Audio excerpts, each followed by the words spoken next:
తప్ప ఊరు దిబ్బలా మారింది పవన్ పరిస్థితి. ఆర్భాటంగా మొదలు పెట్టడం, అనంతరం ఏదో కారణం చెప్పి పక్క రాష్ట్రం పారిపోవడం ఇదే పవన్ కు అలవాటు. ఏదో జనాలను ఉద్ధరించేవాడిలాగా నెలకోసారి టూరిస్టులా వచ్చిపోతుంటారు పవన్. కారణాలు వెతుక్కుని మరీ క్యాన్సిల్ చేసుకుంటారు టూర్లు. తాజాగా జనసేన అధినేత పవన్ ఎన్నికల ప్రచార సభలు వాయిదా పడ్డాయి. బుధవారం నుంచి ఆయన రాష్ట్ర వ్యాప్త పర్యటనకు సిద్ధమయ్యారు. ఉభయ గోదావరి జిల్లాలతో పాటు ఇతర ప్రాంతాల్లో వరుసగా పర్యటించాలని భావించారు. అందుకు తగ్గ ఏర్పాట్లు చేసుకున్నారు. అయితే సడన్ గా పవన్ టూర్ స్కెడ్యూల్ రద్దయింది. పర్యటన వాయిదా పడింది. దీంతో జనసేన శ్రేణులు నిరాశకు గురయ్యాయి.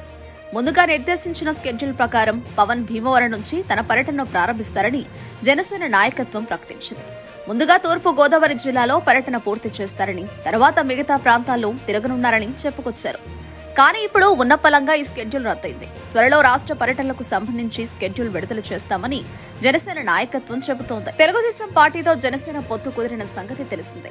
మరోవైపు బీజేపీ సైతం కలిసి వస్తుందని వార్తలొస్తున్నాయి. ఈ నేపథ్యంలో పవన్ కళ్యాణ్ రాష్ట్ర వ్యాప్త పర్యటనలు ప్రారంభించారని భావించారు.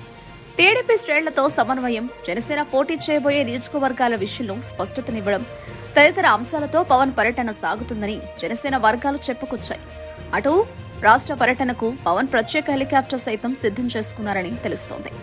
ఎన్నికల 2 నెలల్లో 175 నియోజకవర్గాలను టచ్ చేస్తూ పవన్ కార్యక్రమాలను రూపొందించినట్లు సమాచారం.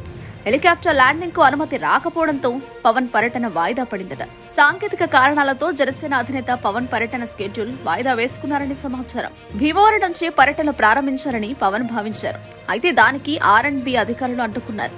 హెలికాప్టర్ ల్యాండింగ్ కు సంబంధించి అనుమతులు ఇవ్వట్లేదని, అందువల్లే పవన్ భీమవరం పర్యటన వాయిదా వేసుకున్నట్లు జనసేన ఉపాధ్యక్షుడు మహేందర్ రెడ్డి ఓ కుంటి సాకును అధికారులపై నెడుతూ ట్వీట్ చేశారు. దీన్నే జనసేన అధికారిక అకౌంట్ రీట్వీట్ చేసింది. దీంతో పవన్ పర్యటన వాయిదా పడింది అనే విషయాన్ని అధికారికంగా ప్రకటించినట్లయింది. కేవలం హెలికాప్టర్ ల్యాండింగ్ అనుమతి ఇవ్వట్లేదు అన్న కారణంతో పవన్ పర్యటన వాయిదా పడ్డాన్ని జనసేన శ్రేణులు తట్టుకోలేకపోతున్నాయి. ఎన్నికల ముంగిట ఈ తరహా పోకడలను తప్పుపడుతున్నాయి.